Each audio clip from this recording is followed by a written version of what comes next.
Apple's newest movie, F1, is officially in theaters, so here are my thoughts on it. Hello everybody, my name is Jesse and welcome to my channel. F1, the movie, is Apple's newest original movie starring Brad Pitt, directed by Joseph Kosinski, who also directed Top Gun Maverick. This was one of my most anticipated movies of the year, and I was able to see it a couple days ago in theaters, so today I'm going to give you my quick thoughts on it. And if I'm being 100% honest, I did walk away from this movie just slightly disappointed. I didn't hate it by any means. I thought it was really, really solid. I still had a great time with it, especially seeing it in IMAX. And there was a lot of things I really loved about this movie, but there was a lot of things that held it back for me, and that this movie kind of left me wanting a little bit more in certain areas. So I'll get to that in a minute, but for right now, let's start with the positives.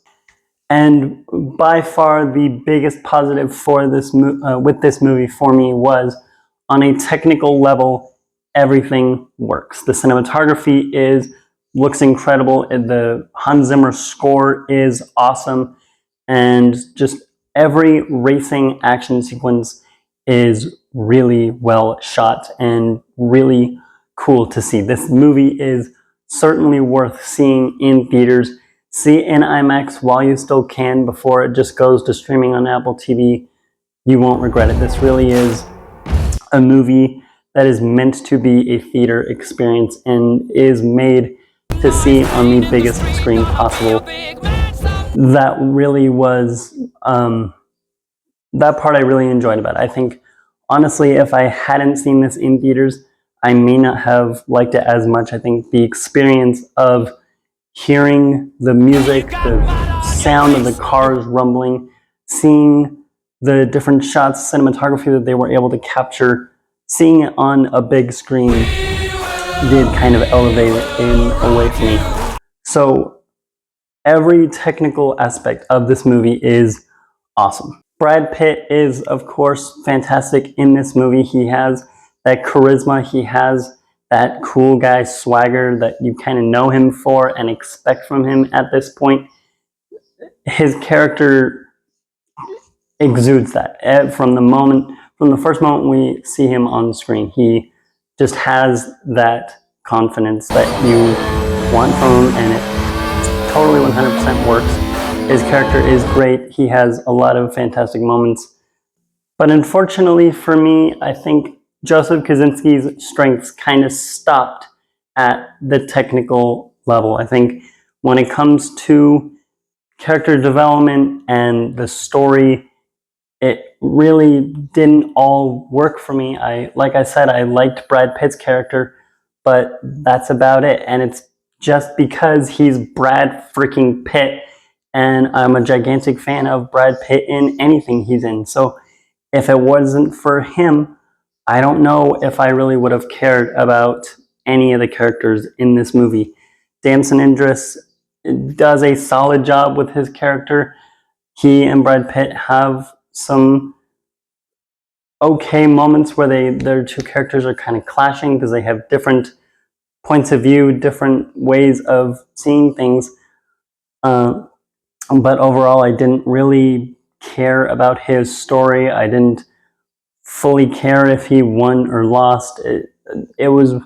I found myself having a really hard time to truly care about any of these characters.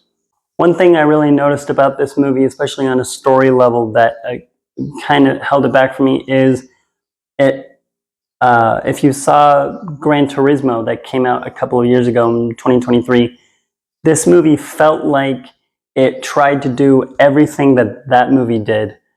But this might be a hot take, but I actually felt like Gran Turismo did everything this movie did a little bit better. I think I liked Gran Turismo a little bit more than this movie. I cared about the characters a lot more.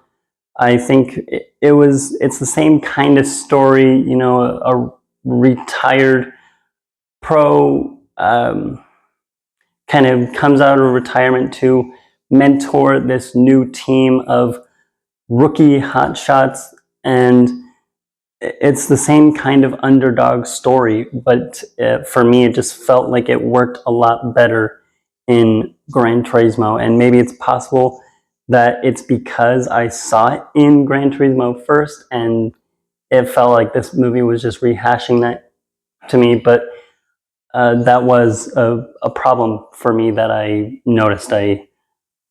This movie just didn't have the same impact on me that Gran Turismo did. So overall, I think F1 is an enjoyable movie. Definitely, I urge you to see it in theaters, see it in IMAX while you still can. It is meant to be a theater movie, and it is a much more enjoyable experience in that environment. As I said at the beginning, I didn't truly hate this movie. I still had a really fun time with it. I just did not love it as much as I really, really wanted to. So that's really all I had to say. Those are my thoughts on F1, the movie. What did you think of this movie? If you've seen it, let me know down in the comments below. And until my next video, subscribe to my channel. Help me reach my goal of 400 subscribers. It would really mean a lot. And keep watching movies.